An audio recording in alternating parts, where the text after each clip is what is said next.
new? What's up, Okoboji? Are you ready for something new? We've got lots of fun stories and cool videos. What's up, Okoboji? What's up, Okoboji? What's up, Okoboji?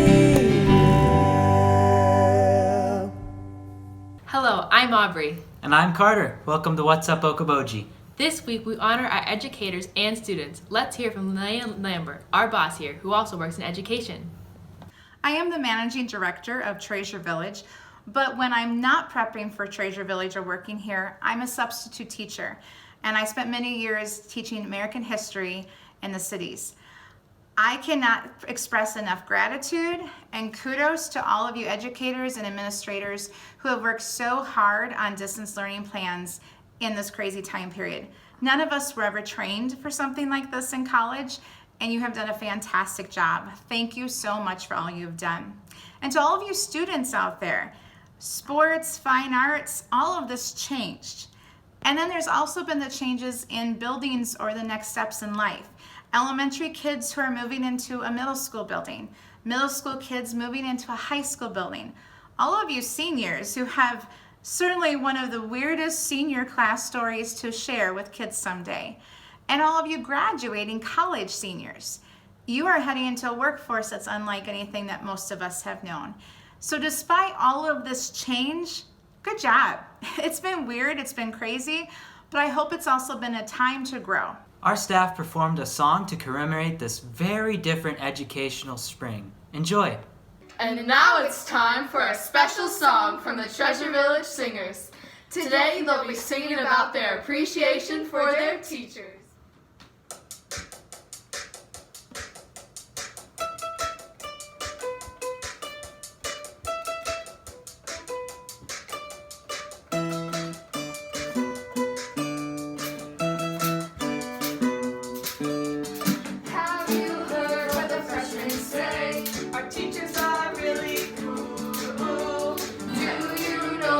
Sophomores say our teachers really rule.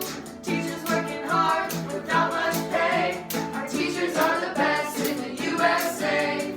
We want to thank our teachers today. We want to thank our teachers today.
Now it's time for Kari's Krazies, the OMS Edition.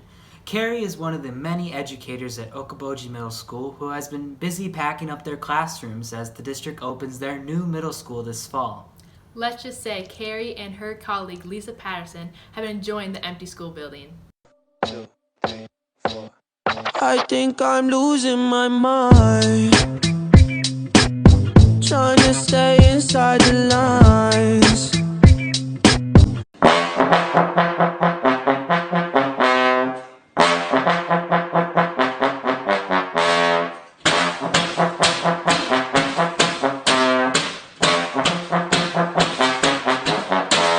Don't be suspicious. Don't be suspicious. Don't be suspicious. Don't be suspicious. Don't be suspicious. Don't be suspicious. Don't be suspicious. Interior crocodile alligator. I drive a Chevrolet movie theater. Interior crocodile alligator.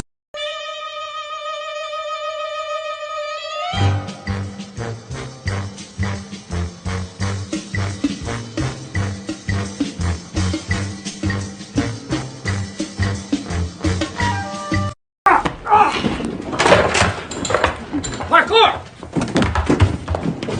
Michael! Parkour! Parkour! Extreme! Parkour! Parkour! The dream. These are my people. This is where I come from. We're giving this life everything we've got and then some. It ain't always pretty. Though the spring was very different with no school or school activities, for many families it provided much more family time. Our family put together lots of puzzles, watched a lot of movies, and played a ton of games. But I don't think any family played games like the Quanbecks of Wapaton, Iowa.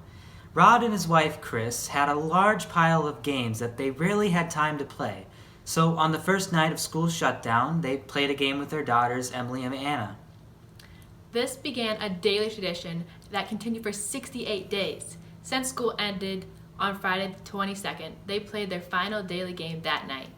Treasure Village Sports Network, Scare and Madison recently interviewed them on how all this began and then challenged them to an epic game. Take a look. Game face is on. Hey, today we have with us the Quanbecks over at Ingham Okoboji Lutheran Camp. You guys have been doing something kind of cool and creative since the stay-at-home order went into place. So why don't one of you just kind of tell us what idea you came up with? I think it was Chris's idea, so Chris, you should share. Well, we enjoy playing games as a family, and so we decided let's see what games we have. And I originally thought, well, maybe we could play a game every night and then get rid of the ones that we didn't like. We were a few days into it, and I went to the cupboard to get a game, and I realized, oh, we recently kind of did go through the games and got rid of a bunch of the ones that we weren't going to play anymore. So I was like, oh, well, I guess we're not going to actually be weeding these very much, but we could still be playing. So we started playing a game every night. And that was shortly after school got called off from going, kids got called off from going to school, so. Last night was 65, I believe. Oh, the game. 5 nights of games. So yeah, the question everybody wants to know, who gets the most angry or upset or leaves the table first when the game's not going their way? Oh, they're all looking at me because they think it's me, but I really get into the games. Like, what time of day do you normally sit down and play them? Well, we have had some people notice that we are almost always sitting in the same seats, and that's because we usually play right after supper. So, and this is where we sit for supper. This is our dining room table. And so we usually clear the supper table off, clear the dishes away, and then sit down and play our game. So that's why we're often in the same seats. Have you guys ever missed a day? Not yet. We haven't missed a day. It has been continuous. We had one game that had to get cut short because Rod had a meeting, so we didn't get to play fully. But otherwise, we have not missed one day. Oh, wow. That's impressive. So Yeah, we're not sure how to stop. When we run out of games. So I have a question for each of you. What has been your favorite game? We'll start with Emily. I really liked one of the games that we got from Abby Goodlaxon. It was Anamia, I believe that's what it's called. So it was a really fun game, and it was a new one, so I like that one.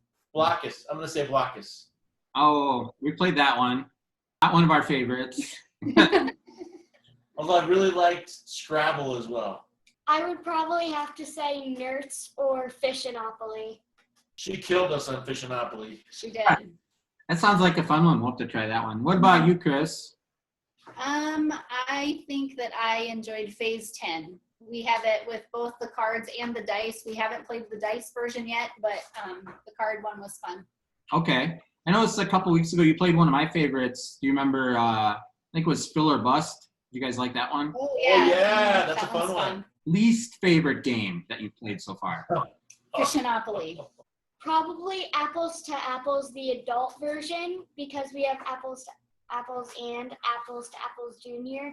But I didn't really know what any of the words meant in Apples to Apples. I'm not very good at drawing things as opposed to the rest of the people on here, so we played a game called Telestrations where my drawing was horrible and I didn't enjoy it very much.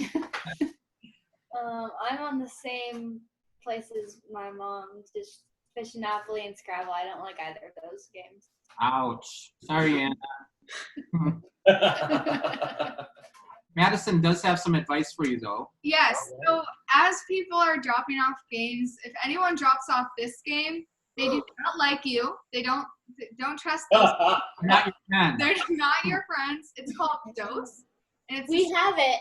Oh, have you tried it? that wasn't on your least favorite game list? We haven't played it yet. Hopefully it doesn't come to that. Well, we thought it'd be fun to play a game with you guys today, since that's the theme. Would you want to play a game with us?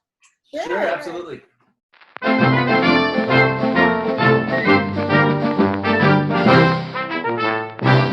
We're gonna play this one. Have you guys played this one yet?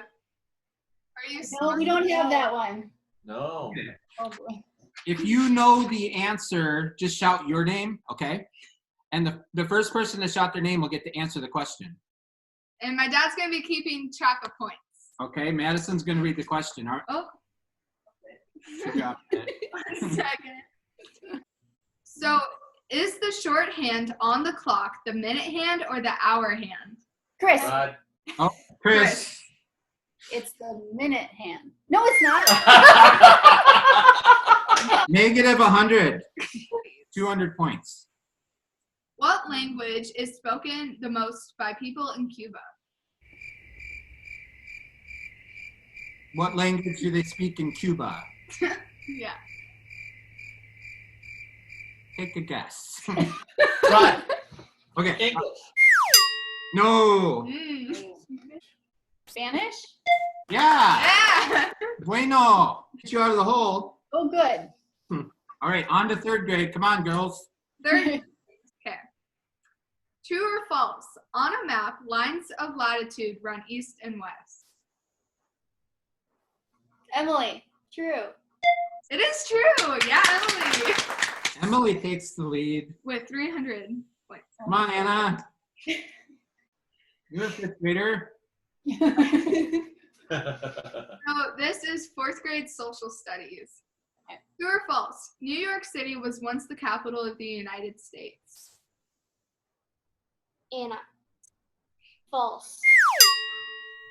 Nope, it's Oh, true. I thought it was false. Yeah, who knew? But this one's for 1,000,000 points. Wow. Any That's a lot. perfect guess. Yes. Okay, this is going to be a really tricky question here. What is the sum of all the angles of a square? Emily, Sir. 360. Wow, good job. That's what I was going to say, but I wasn't sure. So Dad's adding up a quick bit of the score. Okay. for Emily won. Writing down some things. I'm giving Anna bonus points Doing the math. because she knew that one too. Oh, it was a close one. Emily came Yay! ahead. Okay, so final score. Okay, so fourth place with negative 200 is Rod. And then in 100 is Chris. With 105, there's Anna. And then Emily with the winning number is 1,300,000 points. Close one. Oh, yeah. Wow, she killed us. No doubt. Well, we've been inspired by you guys, and we appreciate what you're doing over there at the camp and with your family. And we really appreciate you joining us for this time. And that wraps up our episode of What's Up Okoboji. If you know of some good news or funny stories from our region, then send it to us. Our email address is in the description below.